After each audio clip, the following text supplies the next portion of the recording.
Okay, hello everyone. My name is Alexander Sterbeking. I'm the development lead for HCL RTist, and on behalf of the development team, I would like to welcome each and every one of you to this sprint demo. In this meeting, we will talk about sprint 2022.26. So let's first have a look at the list of things we have achieved in this sprint.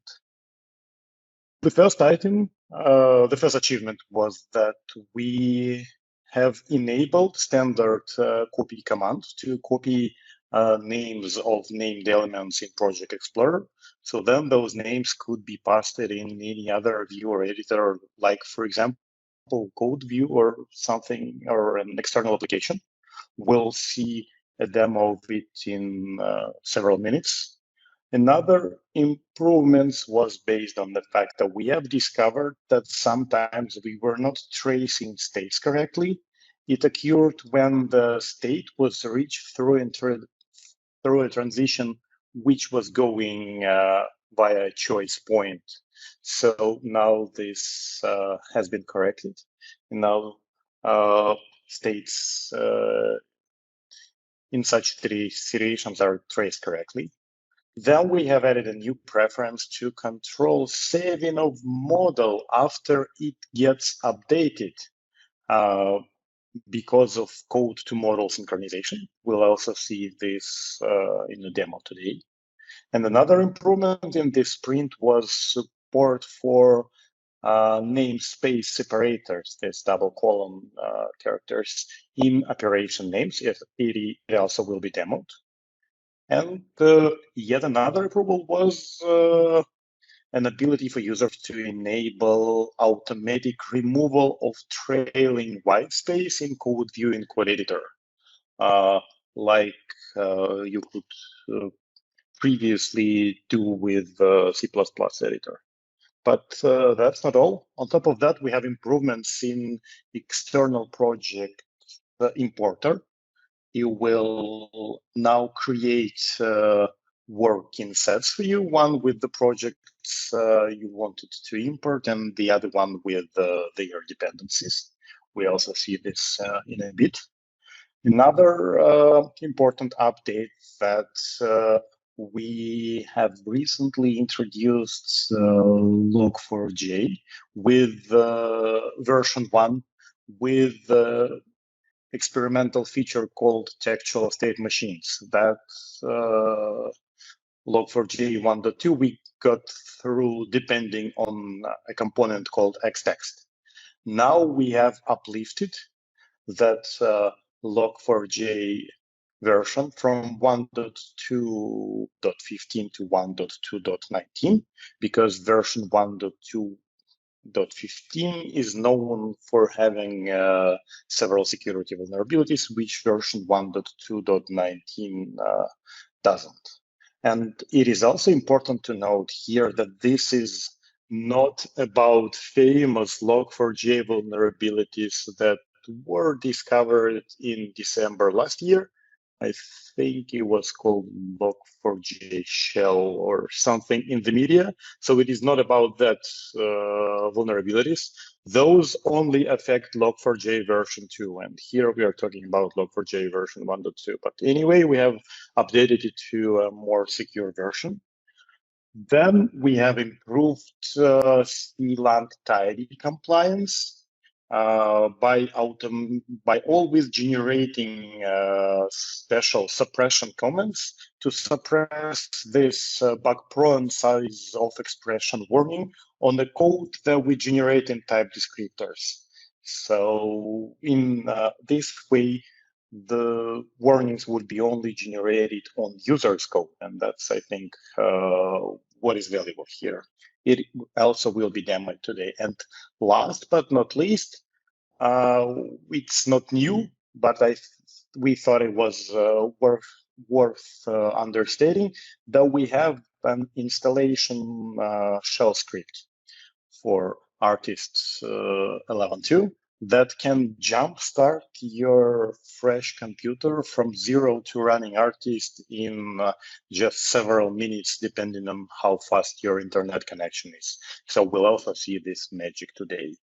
Then it is worth noting that in this sprint, HCL RTist, together with another HCL product, HCL OneTest Embedded, was successfully presented in Embedded World 2022 Expo in Nuremberg. So, yep, I've heard there was a lot of interesting conversations there. So we'll see what they will turn out into in future. And of course, we'll keep you updated. And now I have an important announcement to make. We wanted to have a physical Tech Connect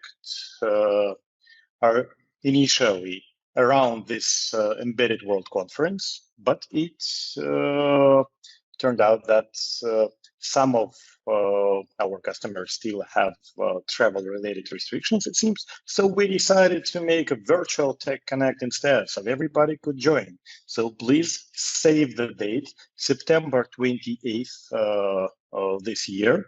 That's a Wednesday. The time will be 3 p.m. Central European Summer Time.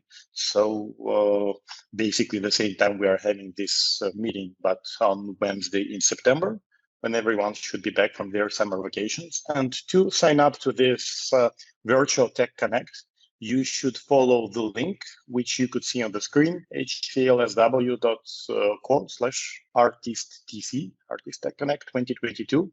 You also have this link in the calendar invites to this meeting, and I will put it in the chat for your convenience as well. And else, as always, please feel free to forward share it with whomever you would think be interested. And now, why you should participate in the virtual Tech Connect? Mainly two reasons, I would say. First, it's kind of a unique chance to meet not only the wide development team, including, of course, our product manager. I think people from support will also be there, but also to meet other artists and RCRT customers with whom I think you might have similar problems or ideas or things to share. So we've seen this conversation being very productive in the past. And another reason to join would be to make your to provide input on the product roadmap, because we plan to discuss several ideas or areas or vectors of development and see what people would think of that. Again, Wednesday, September 28th, 2022. Looking forward to meet you all there virtually. Now back to our sprint. In this sprint, we deliver only one product version. It's called 11.2, 2022.26. And of course, as any other 11.2 version, it has to be used with the Eclipse 2021.06. And we have three streams, which we currently consider in maintenance mode, 11.1, 10, 11.0 and 10.3. And what is especially important, that the version 10.3 will go out of support end of April next year. So if you haven't started migrating or at least planning it now, I think would be a great moment to do so. Yep, the next item on the agenda is discussing the experimental features we have in the current release. And this time we have only one. As I mentioned, it's called textual state machines. So if you want to try define a state machine, not by means of traditional state charts, but by using a textual syntax, we have proposed you can do so by installing this experimental feature. And that's the only one in the list of experimental features we have in the current release. Yep, and the last thing before we switch over to demos, I would like to remind you of the list of features available uniquely in RTist. They have not changed since last spring, so I will not go into details, but yep, you need to remember we have event routing visualization integration with a testing product called OneTest Embedded. Node Plus supporting Node.js and Node-RED development, unit testing of capsules capabilities with Mocha and the textual state machines we have talked about.